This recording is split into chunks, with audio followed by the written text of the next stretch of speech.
Okay guys, tanggalin natin yung mga bulaklak.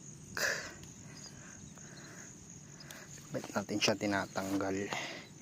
Tatanggalin natin siya para mag-focus siya sa kanyang katawan, para magsanga-sanga pa rin siya. Mas mabilis siya magsanga-sanga.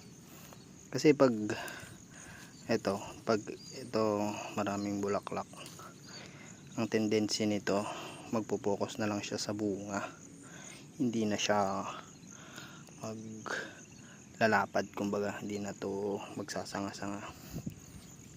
Kasi ano pa naman to bata pa naman siya.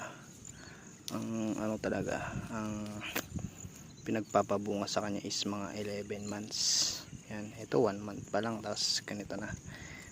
So ibig sabihin naman, pag mga ganito maraming bulaklak, so ibig sabihin guys, maganda yung tanim natin.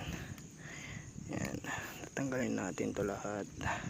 Tsatsagain natin yan guys, tsatsagain natin to natanggalin, para yan, kung mabaga yan, itong part na to, pag tinanggal natin yung mga yan, mag-uusbong pa yan ng mga kwan dito, mga another branches, ganun, mga sanga.